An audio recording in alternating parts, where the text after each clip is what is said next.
Bonjour, c'est le Code Brescia, comment allez-vous? J'ai eu ce matin en fait un message que j'aimerais transmettre à mes frères, à mes sœurs. Je suis Mindset et Transformation Coach. Ma mission en fait est vraiment d'aider les enfants de Dieu. Et ceux qui ne sont pas conscients de l'importance, d'accord, de leur raison sur Terre, à guérir, d'accord, ce n'est qu'en guérissant qu'on apprend vraiment, qu'on apprend à découvrir qui on est en fait. Beaucoup de personnes ne sont pas encore entrées dans leur mission, n'ont pas encore commencé cette mission à cause de leur guérison en fait. Mais il y a un élément très important que j'aimerais apporter encore à la lumière et vous dire que pendant que, au lieu de passer le temps en fait à vous battre à gauche, à droite, discuter et faire des fois des débats qui sont ni tête ni queue, les principes que tu refuses d'appliquer quand tu enseignes aujourd'hui, en fait, le diable le sait aussi. Est-ce que tu le savais? Est-ce que tu sais que, par exemple, je souvent en disant que lorsque tu refuses d'aller à l'église le dimanche, comme quoi tu es fatigué, etc., que tu peux prier à la maison, ben, le diable t'attend même à la porte de l'église le dimanche. Est-ce que tu le savais? Le diable aussi va à l'église, en fait. Le diable aussi lit la Bible. Le diable aussi connaît la parole de Dieu. Tu te rappelles? C'est lui qui a tenté Jésus, en fait. Lui aussi, il dit, il est écrit. Donc, quand tu refuses, en fait, d'appliquer ce qu'on te demande d'appliquer, quand tu refuses de payer les formations, quand tu refuses d'investir en toi, quand tu refuses de dépenser même 20 euros pour un seul livre, pour des connaissances qui valent des milliers de dollars en fait, des années d'études, d'expertise, d'expérience, d'erreurs, d'accord?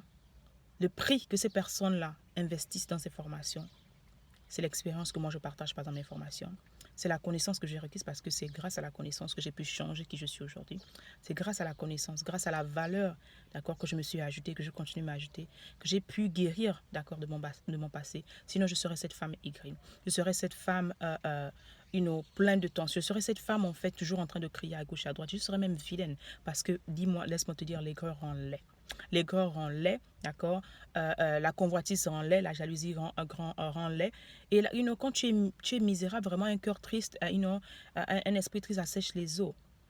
Donc, au lieu de s'asseoir et de se poser la question de savoir, en fait, qu'est-ce que je dois faire pour que ma situation s'arrange, le diable ne veut pas que les familles soient ensemble. C'est pour ça qu'il y a tant de familles qui sont tourmentées. À la veille des mariages, c'est pour ça qu'il y a toujours les tentations. Des choses qui arrivent, vous commencez bien, après il y a quelque chose qui arrive en fait. Les tentations sont partout parce que les gens sont déconnectés de la source. Adam a perdu en fait son privilège d'être à côté de Dieu lorsqu'il a décidé, d'accord, de manger la pomme. Oui, on raconte que c'est la faute d'Ève, mais c'est la faute d'Adam et Ève parce que les deux sont devenus une seule chair. Ils sont tirés l'un de l'autre. Ève a été tirée d'Adam en fait. Ève a été tirée d'Adam en fait. S'il avait pris le temps vraiment, au lieu de manger directement, d'accord, c'est un autre débat, mais je le mets juste comme ça, de vraiment réfléchir avant de manger cette pomme, poser les bonnes questions à son épouse. Beaucoup de choses en fait, avoir une conversation. Il y aurait peut-être beaucoup de choses qui auraient été éliminées en fait, ou évitées. Et c'est ce qui se passe en fait. Le peuple périt par manque de connaissances, pas par manque d'argent, pas par manque d'amour, pas par manque d'idées. C'est parce que surtout notre peuple refuse d'investir. Se dit que la seule connaissance qu'ils ont en fait, c'est l'école. Ce que je sais aujourd'hui, c'est l'investissement personnel que j'ai fait après plus de 15 années d'études. Ce que je sais aujourd'hui, c'est pas à l'école qu'on me l'a appris. Ce que je sais aujourd'hui, en fait, ce n'est pas à la télé que je l'ai appris. En fait. Je voulais vraiment tirer un cri d'alarme. Quand tu te bats, tu discutes, quand on met un post où on te rappelle l'importance de l'intégrité, où on te dit en fait que ce n'est pas normal qu'un homme puisse vivre dans un environnement et puisse quitter cet environnement et se dire que non, je n'ai pas trouvé les femmes que je veux, etc. Ou bien je n'ai pas trouvé la femme que je veux, je repars dans mon village. La question de savoir en fait, quelle est la raison pour laquelle tu veux te marier vraiment? Est-ce que tu as vraiment une vision pour ta vie? Est-ce que tu as une vision pour ta famille en tant que leader? Quelle est la mission vraiment que tu as derrière le mariage? Je vous ai dit la dernière fois qu'aujourd'hui, les pères, les oncles, ces personnes qui donnent à marier leur fille devraient poser une bonne question, simple. Au lieu de demander combien tu fais par mois, qu'est-ce que tu fais dans la vie, pose la question. Quelle est la vision que tu as pour ma fille dans 5 ans? Quels sont les projets que tu as en tant que couple pour ta maison en tant que leader? Parce qu'un chef de famille doit avoir de vision. Le problème qui se passe aujourd'hui, c'est que beaucoup veulent se marier, beaucoup veulent, juste faire l'honneur, remplir, j'ai de l'argent, etc. L'argent ne rend pas une femme heureuse. La preuve, il y a des femmes qui ont marié des hommes pauvres. Mais par contre aussi, il y a des hommes qui sont mariés à des femmes qui sont mariées à des hommes riches, mais qui souffrent et qui sont malheureuses. Et qui sont des tombées émotionnelles, comme j'aime bien le dire. Donc le problème et le débat qu'il y a à faire, c'est l'équilibre qu'il faut se remettre en fait. C'est la connaissance. Des vraies conversations. Pas des conversations de maquis. Des vraies conversations. Si la seule connaissance que tu as eue, en fait, elle remonte depuis de 10-15 ans, quand tu as eu ton diplôme, il faut renouveler ton intelligence, en fait. Et je vais te rappeler qu'il y a un mastermind, mon mastermind que j'offre, Mindshift, je recrée ma vie, qui est un programme de 6 semaines accéléré, dans lequel j'invite les hommes et les femmes. Si vous pouvez venir en couple, ce sera magnifique.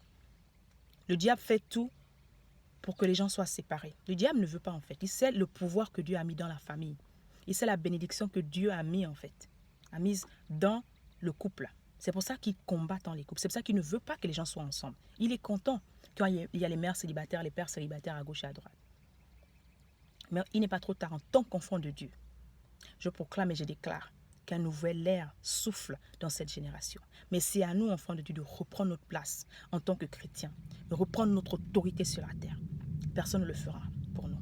Mais pour cela, il faudrait que nous acceptions de payer de prix, que nous acceptions de renouveler notre intelligence, que nous acceptions de perdre notre temps dans des débats stériles et nous investissions en nous.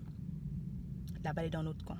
Également, mon livre qui est en ce moment, mon cours qui est en ce moment, d'accord, Leadership 101 ma famille, en promotion rien que pour la fête des pères. Lorsque tu achètes ce livre également, ce cours, tu reçois un autre gratuit, 12 clés comment avoir le cœur de ta reine. C'est pas dans les débats en fait. Il faudrait que tu sois informé exactement la raison pour laquelle la femme a été créée, en dehors de te faire des bébés. Alors j'espère que vraiment ça va aider plus d'une personne. J'attends vos commentaires avec amour, avec respect. C'était votre coach. Si vous avez un temps d'aller sur ma vidéo, sur ma page YouTube, également abonnez-vous.